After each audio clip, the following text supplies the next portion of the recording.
Hello again, and thank you for tuning back into this third episode of the Old Code podcast. This episode may sound a little different from the last one. I'm using a different microphone, so if things sound a little weird, now you know. In our previous episode, we discussed the more classical understanding of what the Transcendentals were, truth, goodness, and beauty. If you haven't listened to that episode, I would invite you to do so. In this episode, we'll be discussing the more modernist transcendentals, those being perspective, autonomy, and appreciation. Perspective, autonomy, and appreciation. I want to make a correction to the last episode. Last time, I think I told you that if you liked what you heard and if you enjoyed listening in, feel free to share it on social media. I'd like to make a correction to that. I'm trying my utmost to steer clear of social media and stuff like that. I recognize that stuff like Spotify and YouTube are both forms of social media, or at least they've kind of been social mediaized. But I really want to encourage you to share it directly with someone that you know. If you happen to like it, shoot them a text, send them the link. It's easy, but share it directly with them. The hope of this podcast isn't just to stir up hope and encouragement, it's to encourage genuine conversation. That's why I try to format this podcast the way that I do, because I want this to feel more like a genuine conversation or just us chatting. I want this to feel authentic, and therefore I want it to stir up authentic conversation. If you think you know someone who would enjoy listening to this, send them a text, share it. It's easy enough. Which, speaking of, we are now available on. This is now available on both Spotify and Apple Music, and I believe one other source. I think it's like Overcast or something like that. But so we're a little bit more available to hear than we were before. And with that being said, let's dig into the topic. I want to contrast the modernist transcendentals with the classical transcendentals, so I'm going to go through them one by one in the same way. Where we once had truth, we now have perspective. The marking thing about perspective is that there's nothing objective to it. It is solely contingent upon the individual. Perspective is shaped by your experience, effectively. That is your memories, your subjective experiences throughout your life, your culture. It really is your vantage point on reality. So truth is rendered effectively unknowable, and I'd like to be able to do an episode on that. I believe I mentioned on kind of the divorce from reality and knowledge, but instead of truth, we have perspective, and perspective is just the way you view the world. It's me looking at a particular thing or a topic or an issue and saying, well, I don't necessarily know the truth about it, but here's my perspective on it. And the big thing about perspective is that since it is entirely subjective, it is equally viable amongst all peoples. Wrote a paper a little while ago on empiricism, effectively, and in modernity. With empiricism, we don't necessarily have a verification of a particular thing through perspective, but we have a democratization of reality. We have effectively enough people looking at the same thing and saying, this is all our perspective or our perception of the thing.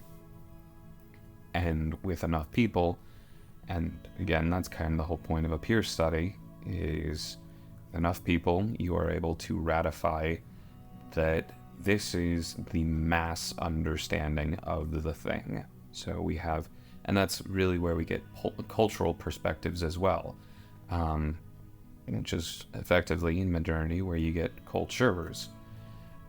It is not inherited traditions, it is a inherited cultural perspective on a given topic or thing. So really that's perspective. It's not anything inherent to the thing, it is solely based off of the subject viewing the thing. So that gives us an easy segue into autonomy, since perspective is founded upon the individual and the individual's perception of a thing. Autonomy is really the virtue of the desire to have a lack of infringement upon the individual themselves. And when I say that, I mean any limiting factor to the individual's ability to choose. So goodness, again, we're contrasting goodness with autonomy. Goodness is built on the idea of what something ought to be. Truth is built on what is. Goodness is built on what ought to be. Autonomy is built on what something can be. Ultimately, in a very real sense, autonomy is built on what can something be. And anything which hinders that process of something becoming what it can be, that is a cardinal sin in modernity. We think back to Maslow's hierarchy of needs. Self-actualization is a cardinal need for humans in such a schema. The idea of somebody else's will being infringed upon then is one of the worst sins you can possibly commit in modernity. And you can even see that really in the way modernity treats every possibility for choice. And you can even see that in something like the transgender debate, the dietary restrictions when you go to a restaurant. Everything is about preference. Everything is about, and preference is built on autonomy. It's what do I want? Which I would like to flesh out these three all in context within one another, but autonomy then naturally leads into appreciation.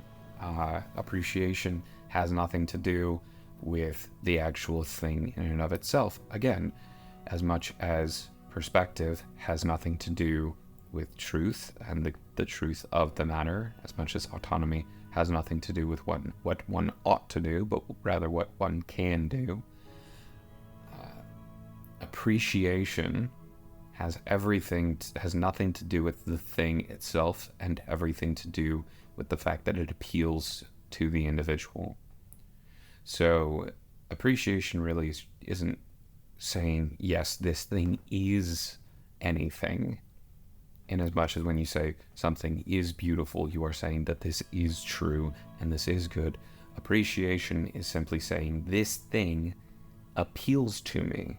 It is affirming this thing has attributes which appeals to either my senses or my rationality, my mind.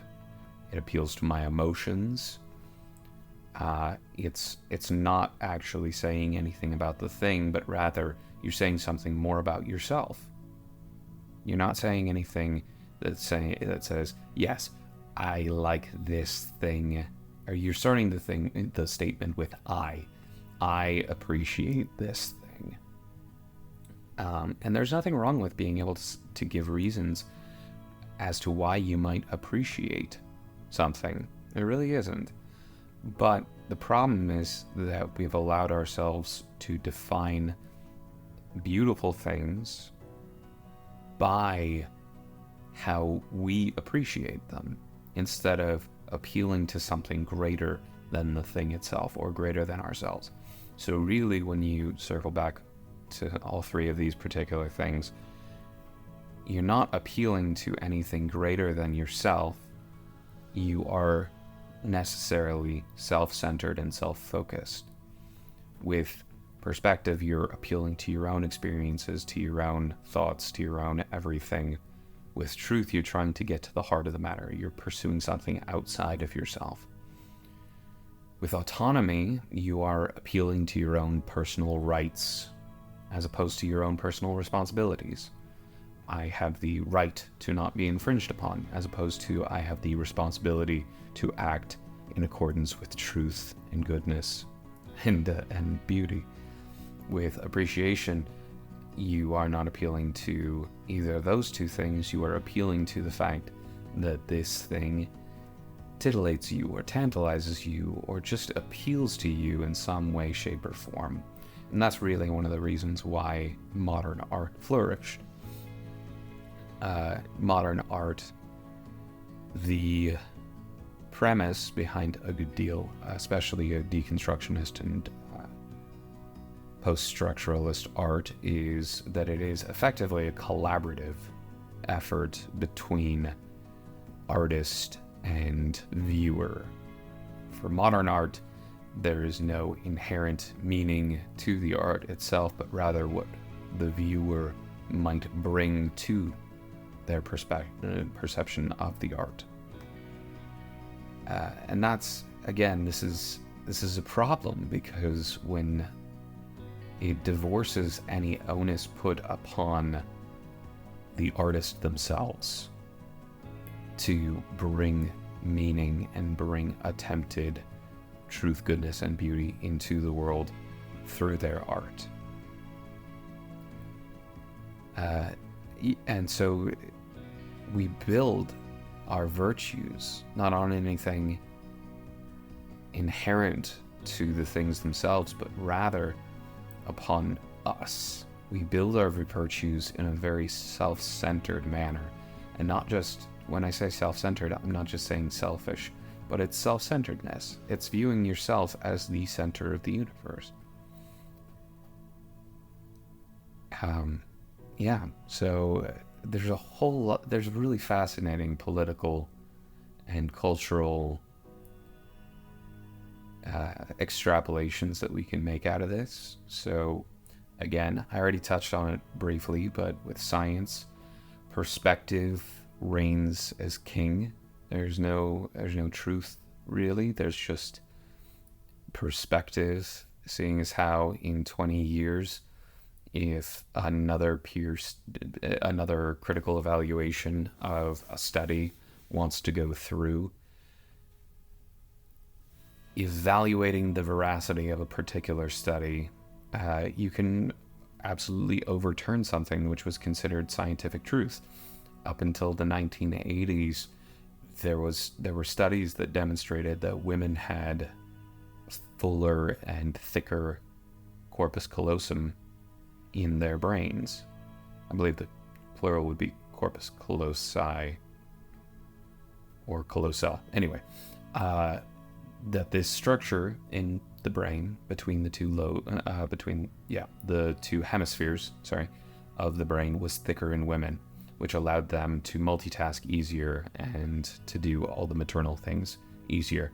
Right around the 1980s, there was a study done that said that their methodology in the early 1900s that established this fact, and you can't see it, but I'm doing air quotes, fact, they said that this idea had been overturned and it never had any validity.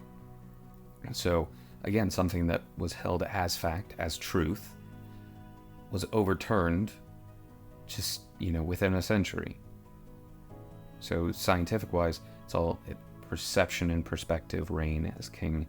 Autonomy, again, you can see this in the political area. Autonomy has become more and more and more king in terms of how politics and society works. Anything which infringes upon my ability to act in a particular way, anything that infringes upon how I desire to live my life, that's that is oppression, and oppression is always bad.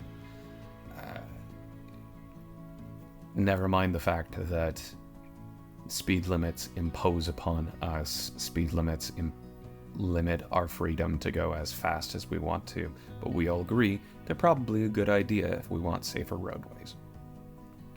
And appreciation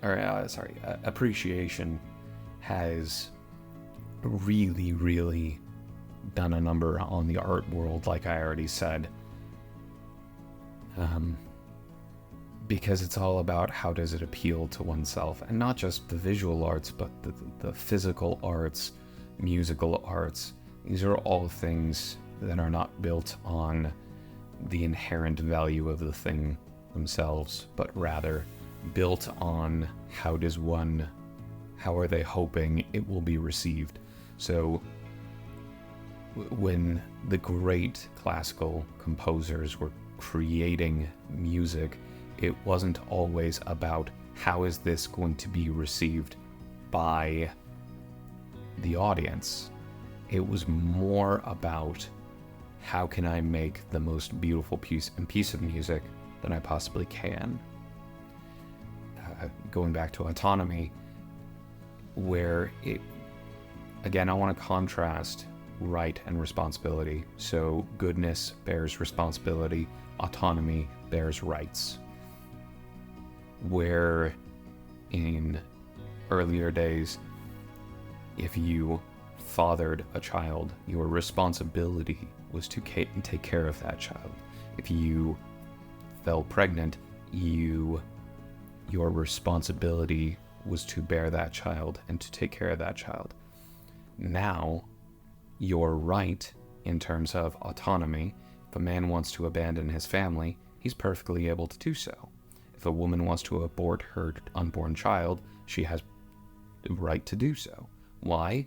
Because it's founded on their autonomy, because it's founded on their premise of liberty. I don't really know if I have anywhere else to go with this episode from here. I'd love to be able to touch on concepts of Marxism, perhaps in the next episode, or the Frankfurt School in terms of post-structuralism and neo-Marxism. But I guess we'll have to see. We'll have to see what happens next time. In any case, I'm going to repeat what I said at the beginning of this episode. If you liked this episode, if you thought it was helpful in understanding certain concepts, feel free to text it to a friend. Feel free to email it, too. Email exists. Don't forget good old Gmail. Or if you got a Yahoo or a Hotmail, extra props to you. Feel free to share it directly with somebody that you think might enjoy it. That's the whole point of this endeavor, is to stir up encouragement, conversation, and ultimately hope. So I'll leave you with the questions of, instead of perspective, how are you going to pursue truth? Instead of autonomy, how are you going to try to live a good life? And instead of appreciation, how are you going to find the beauty that is in the thing, as opposed to how it simply appeals to your senses?